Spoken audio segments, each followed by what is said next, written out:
Ez a World of Tanks, a Tankok világa nevű videójáték. A regisztrált játékosok száma 60 millió felett van. Ez több, mint Olaszország teljes népessége. A játék olyannyira népszerű, hogy a legjobb játékosoknak sok millió dolláros díjazású bajnokságokat rendeznek. A játékot pedig folyamatosan továbbfejlesztik. Egy ilyen nagyszabású játék kifejlesztéséhez egy kisebb hadseregre van szükség.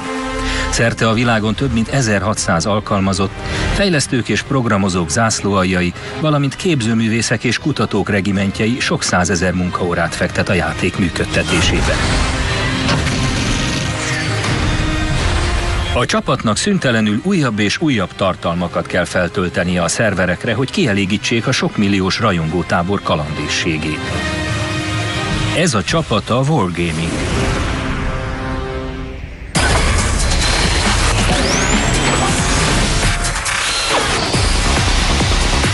Gyáróriások, Wargaming az online játék király.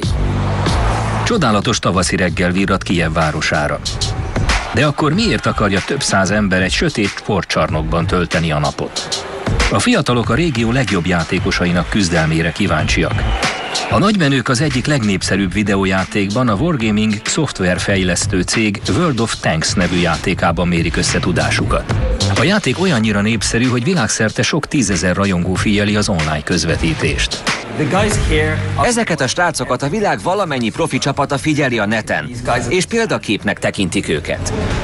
A tét nem kevés. A mai napon győztes csapat $50 000 nyer készpénzben.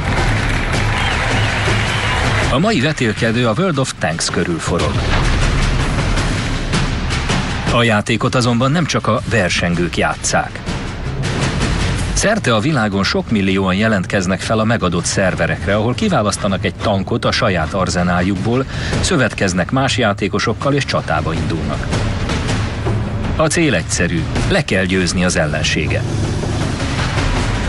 A játék alapelve is egyszerű.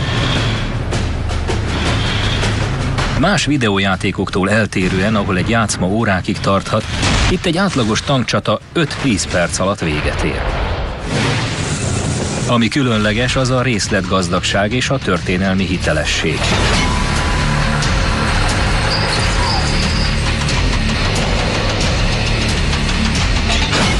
Valamennyi harcjármű aprólékos gonddal készül, eredeti II. Világháborús tervrajzok és konstrukciós elvek felhasználásával. A játékosok azon rétegei, akik érdeklődnek a hadtörténet és a fegyverek iránt, örömmel fogadták a játék ezen tulajdonságát.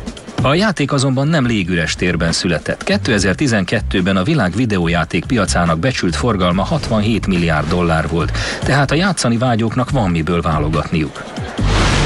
A Wargaming ezért egy szokatlan módszerrel igyekszik magához vonzani a játékosokat. Ingyen adja a játékot. Az üzleti modell neve Free-to-Play, azaz ingyenesen játszható. A játékosoknak egyáltalán nem kell fizetniük, hogy játszhassanak. De akkor hogyan jött össze a Wargaming több mint 200 millió eurós bevétele 2012-ben? A titok nyitja nagy számokban keresendő. Az ingyen játszható játékok bevétele a pénzért vásárolható extrákból származik. Jelen esetben az extra a tankok speciális képességeit jelenti, például egyedi terepszínű festést. A játékosok elenyésző hányada mindössze 20%-a költ fizetős extrákra. Ám egy 60 milliós létszámnál ez a néhány százalék is komoly összeget jelent. A nem fizető játékosok szerepe is jelentős. Ők alkotják az ellenséget és a csapattársakat, akik miatt a fizetni hajlandó játékosok újra és újra csatába szállnak.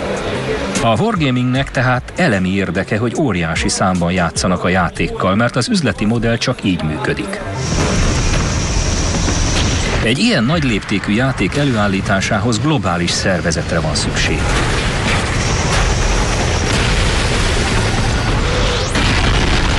...1600-an dolgoznak a cégnél a világ minden táján. Az ő feladatuk a járművek és a térképek megtervezése, az ügyfélszolgálat és a 3 földrészre kiterjedő szerverhálózat működtetése, valamint az óriási és egyre növekvő játékos létszám igényeinek megfelelő extrák és fejlesztések kidolgozása. Minden a tankokkal kezdődik. amelyek a cég belorussziai főhadiszállásán Minszkben készülnek. A cég többi részlegéhez hasonlóan a központ is gyorsan növekszik. Egy második épülettel megduplázták a korábbi alapterületet, hogy lépést tartsanak a létszám növekedéssel. A Wargaming harckocsi építői itt a 8. emeleten készítik a tankokat. A virtuális tankok formája és működése hülyen modellezi az első és második világháborúban használt eredeti harckocsikat. A valódi tankok gyárakban készültek, kovácsolt vagy hengerelt acélból. A Wargaming tankjai egy virtuális világban készülnek, de a munkafolyamat nem sokban különbözik a valóságostól. A nyersanyagokat a gyárba szállítják, ahol alkatrészek ezrei készülnek belőlük. Az alkatrészek jól képzett szerelők keze nyomán harckocsikká alakulnak. A kész járművek pedig sietve a harctérre indulnak. A harckocsik tervezése az elsődleges feladatom. Vizuális modelleket készítek, a játékosok ezekkel a formákkal találkoznak a játékban. Számos sikeres videójáték képzelt világokban játszódik, nem így a World of Tanks. Ezek a tankok szigorúan a tervrajzok alapján készülnek. Ezért van szükségünk az eredeti dokumentumokra. Ha nem férnénk hozzá a tervekhez, csak a képzeletünkre tudnánk hagyatkozni. A játékot többek között a történelmi hitelesség miatt kedvelik oly sokan. A harckocsi építéshez megfelelő nyersanyag kell. A második világháborúban ez az acél volt. A Wargaming boszorkánykonyhájában a tankokat a 21. század fő nyersanyagából készítik, az adatokból. Tervrajzokból, vázlatokból, skiccekből és fényképekből. Tehát irány a helyi könyvtár?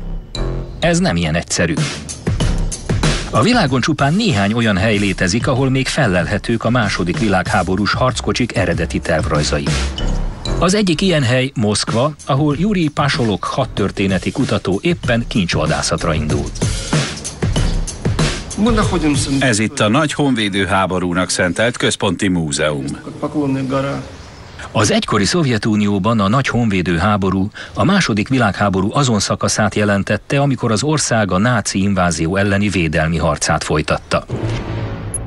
Ezen időszakban került sor a történelem legnagyobb tankcsatáinak sorába tartozó ütközetekre. Többek között a litvániai Raseini és a nyugat-oroszországi Kurszki tankcsatára. Ez utóbbiban 6000 tank vett részt a harcban. Ezek a gépezetek kulcsszerepet játszottak az ellenség legyőzésében és a Szovjetunió fennmaradásában. Ennek köszönhetően a volt szovjet területeken sokakat érdekelnek a tankok. A Wargaming szerint tervezőiket ez a történelmi örökség ösztönzi arra, hogy minél valósághűbb modelleket készítsenek. Itt a múzeumban Jurij megérintheti a tankokat, amelyek részesei voltak a győzelemnek. De ami még fontosabb, a tervrajzaikat is. Jurij a múzeum egyik irodahelyiségébe megy, ahol a tanktervezéshez szükséges anyagok után kutat. Meg kell, hogy mondjam, nem mindenki tudja értelmezni a gyári vázlatokat. Ezek nélkül nem lehetne megépíteni a korhű harckocsi modelleket. A megfelelő alkatrészek azonosítása legalább olyan fontos, mint megtalálni a tervrajzokat. Rengeteg információ áll rendelkezésre, úgyhogy el kell döntenünk, mit érdemes felhasználni. A korhű harckocsi modellek építése nem csupán a játékosokat vonzza, de a történelem megértésében is segít. Nem ismerek olyan módszert, ami ennél hatékonyabban segíteni a történelem megismerését. Ilyen alaposan sem a korszakról szóló mozifilmekből, sem a dokumentumfilmekből nem ismerhetjük meg a korabeli haditechnikát, mint ebből a játékból. Azt lehet mondani, hogy minden harmadik orosz játszott már ezzel a játékkal. A múzeumi archívumból kinyert információ voltaképp virtuális acél, amiből a Wargaming virtuális tankokat épít.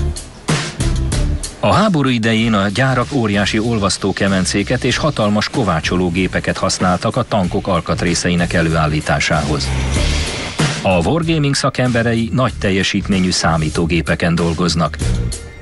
Grafikai programmal megrajzolják a jármű körvonalait és a határoló felületeket, majd felviszik az adott tankra jellemző ismertetőjegyeket. Az eredeti tervrajzok és vázlatok alapján elkészítik a tank elektronikus vázát. A vonalakból lassacskán kialakul a harckocsi térbeli képe. Ez azonban még korán sem a kész termék. A tankjainknak szigorú követelményeknek kell megfelelni. A tervezés ennek megfelelően nagyon precíz és minden részletre kiterjed. Egy tank általában nem sokáig marad gyári állapotában, ezért a tervezők a sarat, a rozsdát és a sérüléseket is megrajzolják. A felületek textúrájának megtervezése a modellezési folyamat egyik fontos lépése, mivel a játékosok ezt látják majd a képernyőn. Ha nem valósághű vagy elhibázott, a felhasználók nem fogják elhinni, hogy a modell egy valódi tankról készült. Bármikor sor kerülhet egy ütközetre, és ezek a tankok már alig várják a csatát. A fényviszonyokat a napszakoknak megfelelően tudjuk változtatni. A tank így mutat reggeli fényben, délután, este és naplementekor. Ez a tank a múzeumból a Wargaming központjába küldött adatok formájában kezdte az életét. Mostanra már kész virtuális harci gépezet, amely a hadtörténeti kutatók ellenőrzésére vár, akik szúrós szemmel tárják fel a hibákat. Volt olyan, hogy több mint 100 hibajavító javaslatot küldtek nekünk. A részleteknek egyezniük kell a tervrajzokkal, legyen szó a géppuskáról vagy egy közönséges zsanérról. Itt például nem megfelelő számú bajonettzárat rajzoltunk a tárolórekeszekre. Itt pedig nem találtuk el, hány csavarnak kell lennie a lapáton. Andrej Medvegyev összeveti a tankmodellt az eredeti tervrajzokkal. A modell elkészülte után az első dolgunk, hogy ellenőrizzük a méreteket, szögeket és felületeket. A pontos tervdokumentáció nélkül nem csak a tervezők, de a történészek sem boldogulnának. Jurij Pasolok ezeket a dokumentumokat egy moszkvai múzeum levéltárából szerezte. Ezek itt 1944-ből származó jelentések másolatai. Hogy is mondjam, igazán ritka és értékes történeti dokumentumok. Az eredeti tervek nagyon fontosak, ám egy valódi tank megtekintése legalább ugyanannyira lényeges. Szerencsére Minsztől 30 kilométerre található a Sztálin vonal elnevezésű múzeum, amely 25 hektáron mutatja be az egykori szovjet haderő erejét. A Sztálin vonal voltaképp egy erődrendszer volt, amelyet az ország nyugati határainak védelmére építettek. A múzeumban számos korabeli tank is helyet kapott. A Wargaming programozóit életnagyságban is közel kerülhetnek a történelem tanúival, például ezzel a BT-7-es szovjet harckocsival. Egy nyomorúságos 2 méter széles lyukban kellett elférnie 3 embernek. Szerintem csak másfél. Legyen 2. A lábuknak minden esetre volt helye. A vezető ott ült, ketten pedig a toronyban. Másszunk be és nézzük meg közelebbről. Rendben. A fiúk minden részletet pontosan akarnak megmintázni. Ezt a nyomot egy páncéltörő puska lövedéke hagyta, amit vagy egy gyalogsági fegyverből, vagy egy német tank géppuskájából lőttek ki. Ugyanazt a kalibert használták, 7,93 mm-est. 7,92-est. Bocs, 7,92-est. És nagyon jól dolgoznak. 100%-os azonosságra törekszünk. Ez a gyakorlatban 95-97%-ra sikerül.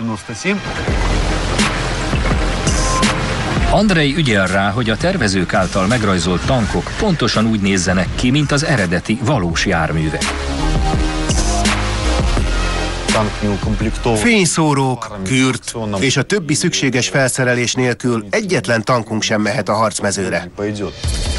A Wargaming által szervezett Aranyliga versenysorozat orosz regionális döntőjére érkezett csapatoknak kisebb gondjuk is nagyobb annál, hogy a hiányzó felszereléssel bajlódjanak. Az Aranyliga a legrangosabb verseny. A hónapokon át tartó online fordulók során a versenyen indult több mint 2000 csapatból Kijevbe már csak a legjobb 8 csapat jutott el. Ők 4 napon át küzdenek majd egymás ellen, hogy eldöntsék, ki a legjobb a legjobbak közül. Luke Neller a versenysorozat angol nyelvű kommentátora. A verseny oroszországi ága a legrégebbi, mivel a játékot legelőször Oroszországban adták ki. Az ottani játékosok a legtapasztaltabbak. Ők játszottak vele először, így etalonnak számítanak. Ők jelenleg a világ legjobbjai. Az első helyezett csapat nem csak a dicsőségben fürödhet, hanem $50 000 készpénzben is. Az ütközetekben résztvevő tankok kidolgozása a Wargaming rajzolóinak és kutatóinak áldozatos munkáját dicséri. De mi újság a hanggal?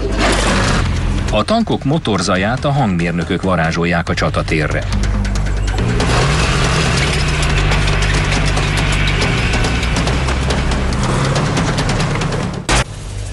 A Wargaming rajzolói által készített modell tökéletes, korhű másolata a II. Világháborús harckocsinak. Nem kérdés, hogy a hangjának is eredetinek kell lennie. A hangtervező csapat feladata, hogy valódi hangeffektusokat gyűjtsön a játék számára. Az eredeti hanghoz pedig egy olyan harckocsi kell, ami teljes egészében korabeli alkatrészekből áll. És még ma is működik.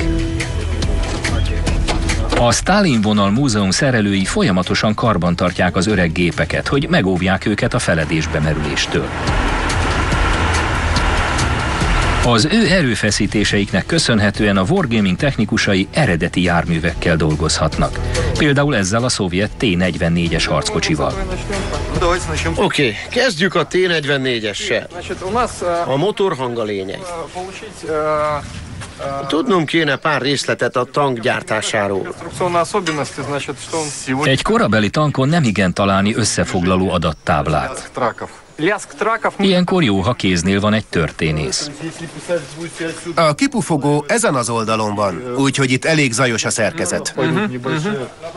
Lassan összeáll a terv. Mielőtt felmásznánk a tankra, előbb körülötte veszünk fel zajokat. Körbesétáljuk a tankot, és járó motornál megadott helyeken felvételeket készítünk. Ne feledjük, ez egy 27 tonnás harci gépezet. Senki ne menjen a hátsó holttérbe. Ha már jár a motor, mindenki figyeljen rám, mert én tartom a kapcsolatot a vezetővel.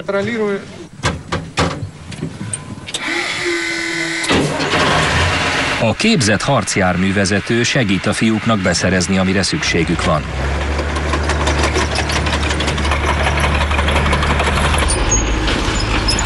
Ebben a német gyártású Stag 3-ban már egy modern motor található. A csapat azonban ennek is jó hasznát veszi. Annyi különböző eredeti zajt vesznek fel, amennyit csak tudnak.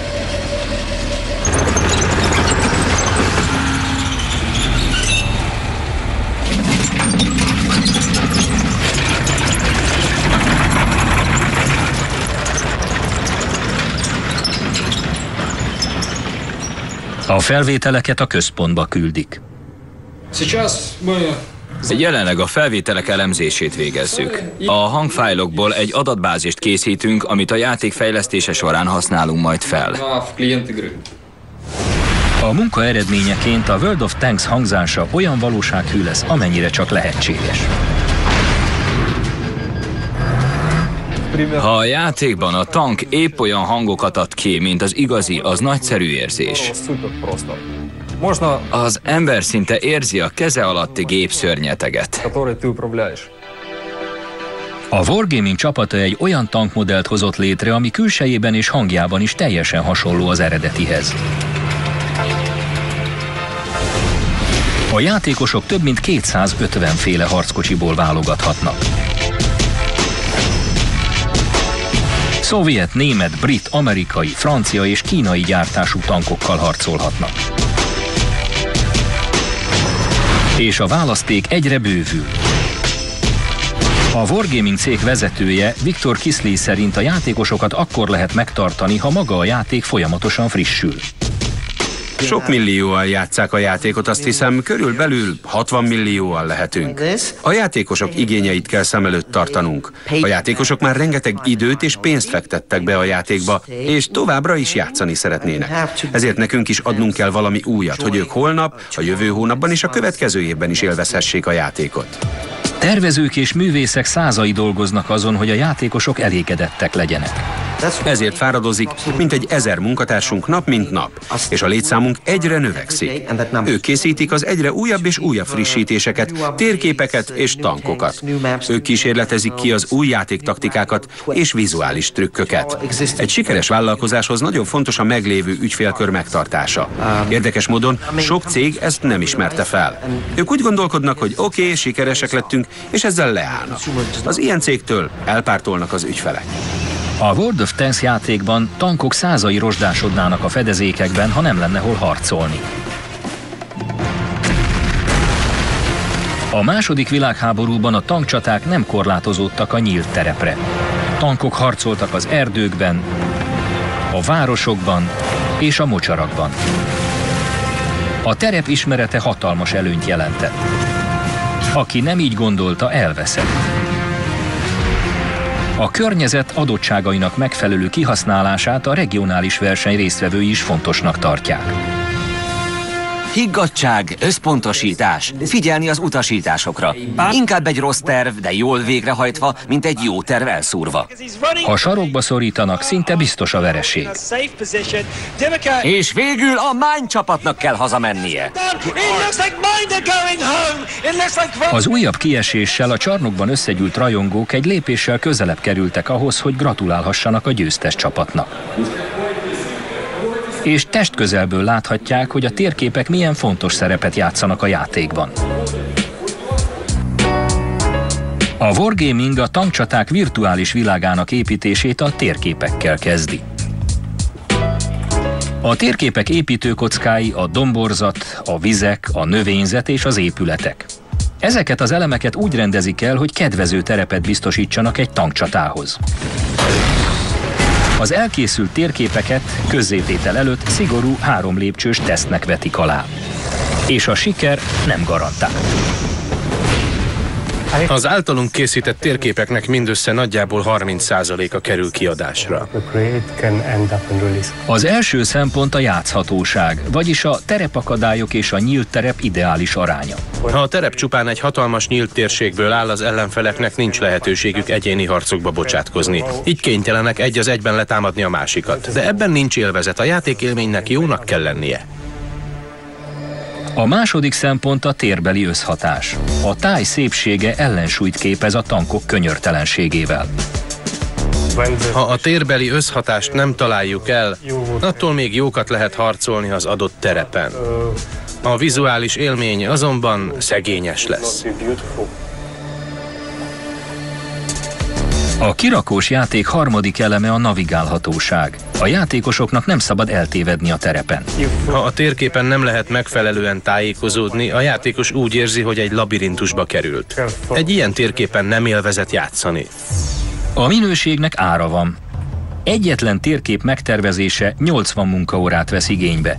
Így a cég évente több mint 1000 órát fordít olyan térképek készítésére, amelyek végül kihullanak a rostán. A megmaradt terveket a valós világból merített részletekkel, többek között a közösségi médiában közzétett fotókkal dobják fel, amelyek valósághűbbé teszik a térképet. Itt van például Bali gyönyörű szigete, ahol számos jellegzetes, a játékban felhasználható tereptárgy található. A térképen kijelölik a beillesztendő tereptárgyak helyét. Ezután megjelölöm, hogy melyik tereptárgy hová kerüljön. A bali templomok igazán varázslatosak. A következő lépésben utak kerülnek a térképre, hogy a játékosok könnyebben eljussanak a céljukhoz. A teszten megfelelt térképeket grafikus művészek veszik gondjaikba. Kezük nyomán a térkép virtuális valósággá alakul. Ez a kép egyszerűnek tűnik. Egy tank, előtte hatalmas mező. A grafikusok minden részletet megragadnak, amelyekkel valódivá tehetik a térképet, legyen az egy fűszál vagy egy felismerhető fafajta. Nem csak a tankoknál, hanem a környezetnél is lényeges a valósághűség, mert azt szeretnénk, ha a játékosokat magával ragadná a játék hangulata. A művészek minden egyes térképet egyedivé alakítanak, figyelembe véve az adott földrajzi régió sajátosságait. Ez egy fjord térképe. A játékosok rögtön megismerik, hogy ez egy norvégiai fjord. Találtunk hozzá egy érdekes fűvel borított tetejű házat. Itt van a fotója.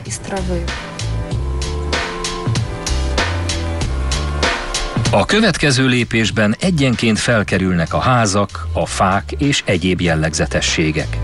Persze néha kell egy kis utómunka.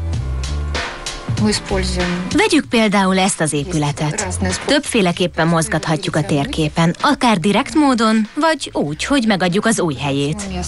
Például azt szeretném, hogy ide kerüljön, és íme. Már itt is van a ház. A perspektíva szemléltetéséhez skyboxot használnak, vagyis az égboltot és az égitesteket a távoli háttérben helyezik el.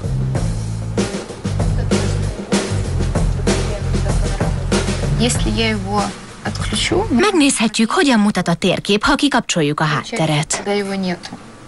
Ilyen skybox nélkül. És ilyen bekapcsolva. Natalja az egek ura. Az árnyékokból ítélve a napnak valahol itt kéne lennie. A javítás egyszerű. El kell forgatni az égboltot.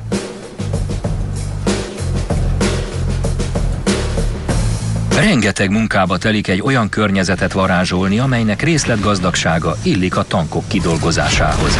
Egy művész azonban nem lenne művész, ha megállna ennyinél. Nagyon tetszenek a mezei virágok a sztyeppét ábrázoló térképen. Lehet, hogy ez csak amolyan női dolog.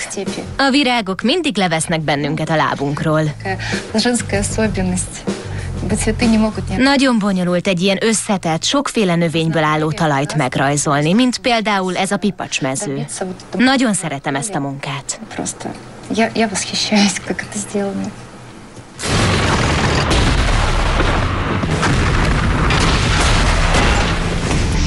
Ez a térkép csak egy a játékban elérhető több tucatnyi környezetből.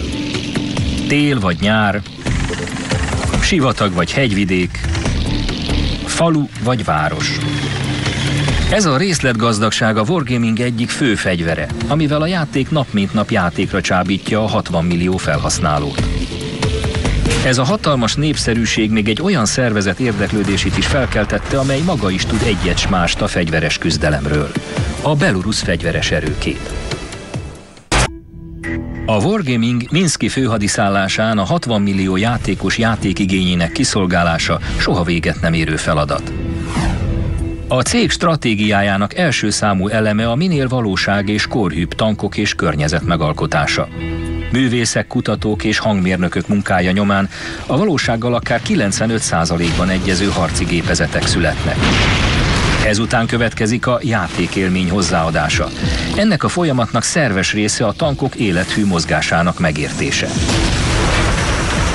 A belorusz hadsereg meghívásának eleget téve a Wargaming csapatának egy Minszkhez közeli, biztonságos gyakorlótéren testközeli élményben lehet része.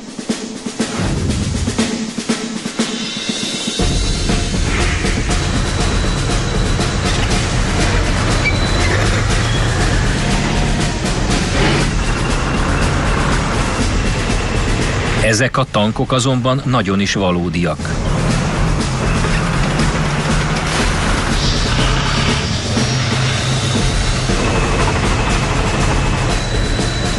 Belorusszia gépesített hadosztályaiban körülbelül 1500 harckocsi áll hadrendben. Ebben a létesítményben a katonák megtanulják a tankok üzemeltetését. A személyzetek pedig egy esetleges fegyveres konfliktus esetén alkalmazandó védelmi manővereket gyakorolnak. A tervezők örülnek, hogy a valóságban is megnézhetnek egy modern tankot. Nagyszerű gép. Érezni az erőt. Ez egy csodálatos nap. A World of Tanks csapatánál dolgozó srácok általában a monitor előtt ülve töltik az egész napot. Ma viszont igazi tankok tetejére mászhatnak.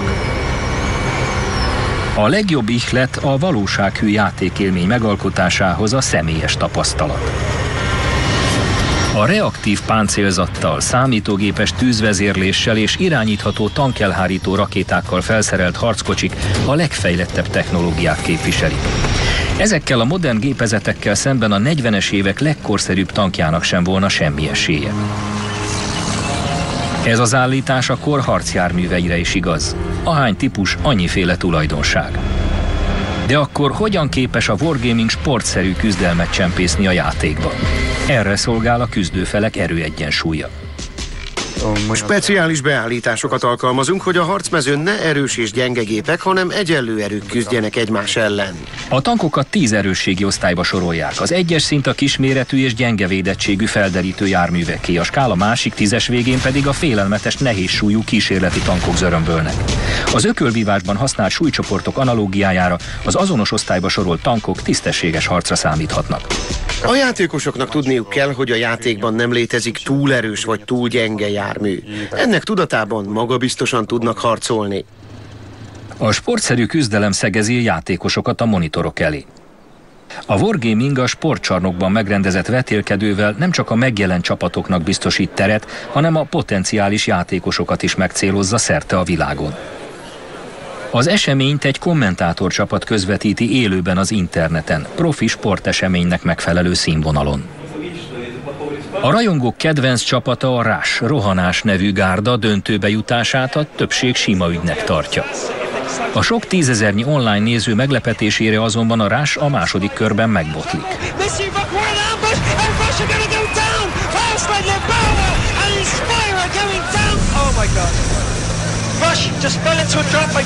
A Rush utolsó tankját sorokba szorítják, és vége!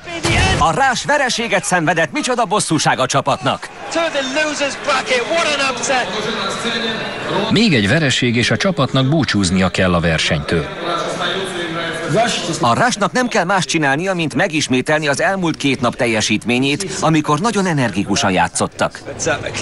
Koncentrálniuk kell, és követni a saját taktikájukat. Ennyi volt, az Eclipse búcsúzik a további küzdelmektől, és a fordulóból a Rush jut tovább. A kitartás meghozta az eredményt. A korai botlást feledtetve a Rush visszanyeri magabiztosságát és bejut a döntőbe. A wargaming a verseny online közvetítésével a játék népszerűségét szeretné növelni. A belorusz hadsereget hasonló indokok vezetik, amikor a tankjaikat népszerűsítik. A wargaming új játékosokat, a hadsereg pedig új harcjármű parancsnokokat szeretne toborozni. A játékot a személyi állomány gyakorlati és ideológiai képzésében is fel tudjuk használni. Andrej szerint a World of Tanks segít abban, hogy jobb katonákat képezzen. Csak egy példa. Nagyon sok játékos jól ismeri a tankokat, a gyártásuk történetét és sok egyéb részletet. Ez nagyon fontos, mert amikor a fiatalok bekerülnek a hadseregbe, már vannak ismereteik, amelyeket a már szolgálatot teljesítő társaik révén tovább mélyíthetnek. A játék tehát kedvet csinál a jövő harckocsi rajongóinak. A wargaming stábja azonban a múltra is gondol, azon fáradozva, hogy a háborúban elesett tankszemélyzetek emléke nem erüljön feledésbe. A cég Európa szerte rendszeresen támogatja pénzadományokkal a múzeumokat és katonai emlékhelyeket. Az angliai Bowingtonban működő harckocsi múzeum például 90 000 eurót kapott a wargamingtől. A cég elnöke Viktor Kisley a múzeum által szervezett 2013-as tankfesztivál alkalmából avatta fel a Wargaming Net nevű oktatóközpontot. A második világháborúban nem csak a keleti fronton zajlottak nagy tankcsaták, a brit tankok az egész világon harcoltak. A Bowingtoni múzeumban több mint 300 tank meséli el a brit harckocsizók küzdelmeinek történetét. Viktor Kisley meggyőződése, hogy valamit vissza kell adni azoknak, akik oly nagy áldozatot hoztak. Remélem, hogy a központ hozzájárul a brit harckocsizók emlékének megőrzéséhez, és felkelti a technológia iránt érdeklődő fiatal generáció lelkesedését.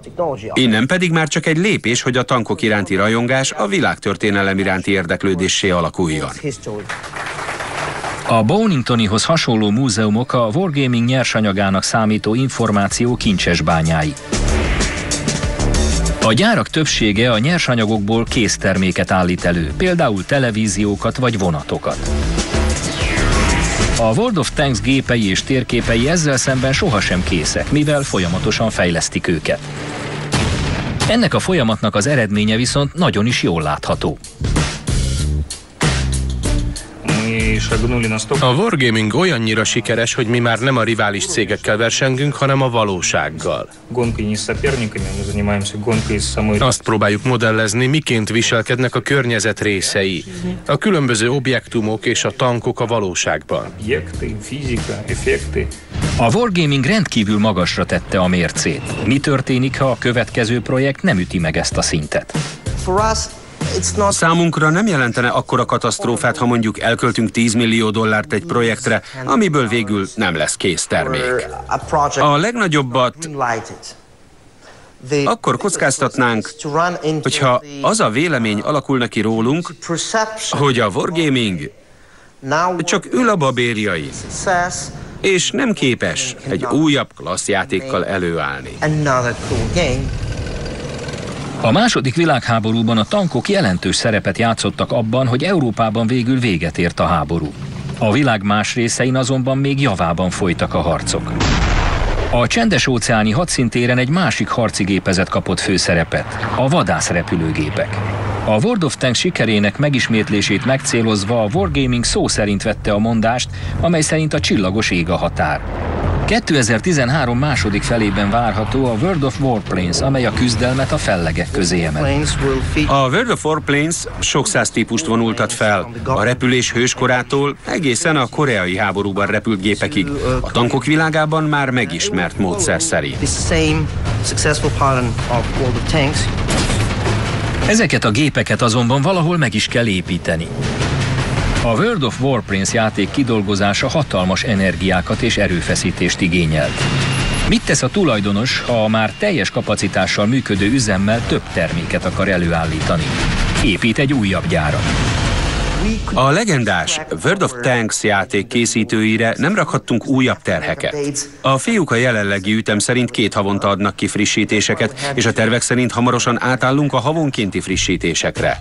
A Wargaming ukrajnai partnerének segítségével alakult meg a cég kijevi képviselete. A fejlesztési vezető, Oleg Gotinyan tisztában van a magas elvárásokkal. A volt szovjet tagállamokban gyakorlatilag bárkit megkérdezhetünk az utcán.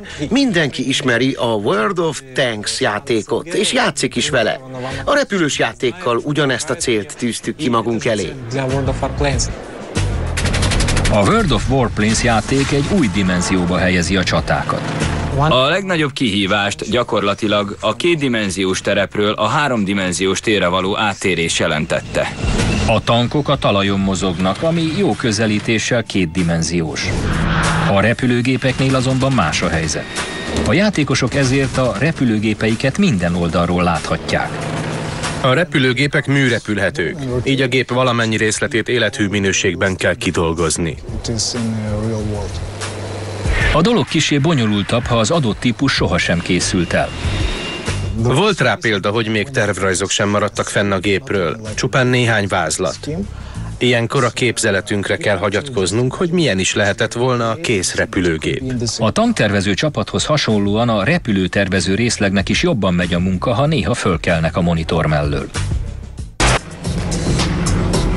A borovajai repülőtéren légi bemutató zajlik. A pilóták a 40-es évek szovjet harci gépeinek mintájára készült gépeken repülnek.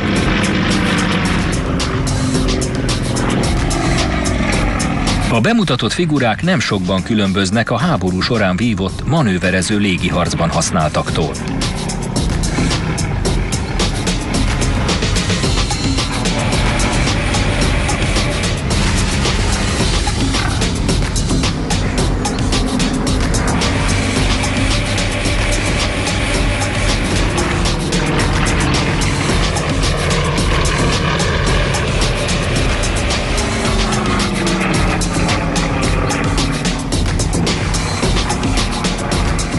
Teljesen más érzés, amikor az ember megérintheti a gépet, hallja a motorzúgást, látja a repülést és a saját zsigereiben érzi a gyorsulást.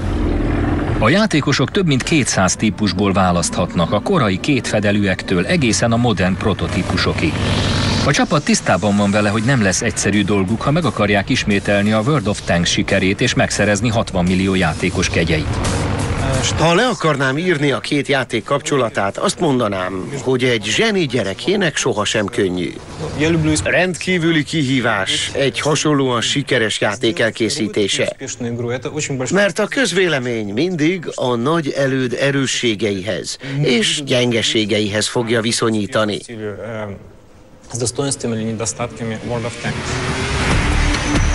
A Wargaming a repülős játékkal a jövőbe tekint. Kijev túlsó szélén az egymással küzdő csapatok számára a jövő a fődíj megnyerését jelenti. A sportcsarnokban a Wargaming Aranyliga orosz regionális döntőjén az izgalom a tetőfokára hág. A World of Tanks tipikus felhasználója az otthoni karosszék kényelméből játszik. A csarnokban viszont sokkal nagyobb a nyüzsgés, a tét pedig óriási. A tömeg zajong, a kommentátorok üvöltenek, a lányok minden robbanáskor sikítoznak, hatalmas a nyomás. Az ember tenyere izzad, az egér csúszkál. Teljesen más az élmény, mint otthon. Igaz, az arénában sem nyeretlen 2 évesek harcolnak. Számos résztvevő profi játékosnak számít, és szponzorok pénzelik őket. És ez korán sem őrültség. A verseny szinte minden tekintetben olyan, mint egy jelentős sportesemény. Mezbe öltözött profi csapatok, szurkolókkal tömött lelátó. Az élőben közvetített eseményt világszerte rengetegen nézik. Nem is egy, hanem 2 műsorvezetői csapat. Találkozót követő interjúk, és persze előszurkolók. A verseny révén az átlag felhasználó ízelítőt kaphat abból, hogyan játszanak a világ legjobbjai. Ez is azt a célt szolgálja, hogy a Wargaming közvetlen kapcsolatot tartson a játékosokkal.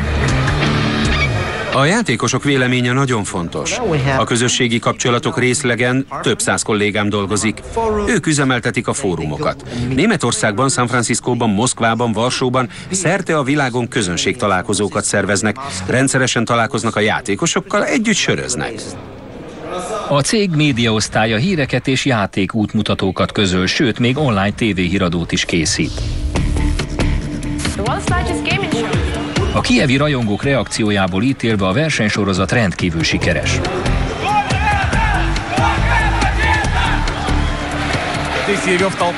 A tömeg morajlása és a feszültség megteszi a magáét. Itt már nem igen szabad hibázni. A játékosokon hatalmas a nyomás. A győzelemért járó pénzdíjat tekintve ez teljesen érthető. A tudósítói fülkében mindenki tisztában van a döntőmérkőzés tétjével. Nagyon-nagyon sok forog kockán. A pénzdíj $50 000, ez rengeteg pénz. Erre jön még a hírnév és az esély, hogy a nyertes indulhat a $2,5 millió fődíjú szuperdöntőben, feltéve, hogy még egy regionális versenyben bekerül a legjobb 3 közé. A döntőben az esélyesnek tartott Rush és a meglepetésre idáig menetelő New Star játszik egymás ellen. A győztes lesz az orosz régió bajnoka. Let's give them a round of applause as New Star go into battle. Hopefully heads high enough that they can focus here and get this done. Az esélytelenebb New Star reméli, hogy meglepetést tud okozni.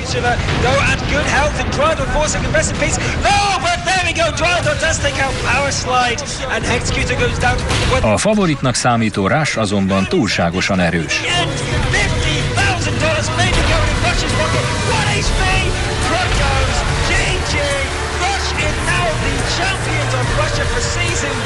Az orosz régió nyertesének megkoronázásával azonban nem ért véget a versengés. Újabb vetélkedők jönnek, még több csapattal és még értékesebb pénzdíjakkal. A Wargaming sem lassít a tempón. 2014-re várható a World of Warships, a hadihajók világa.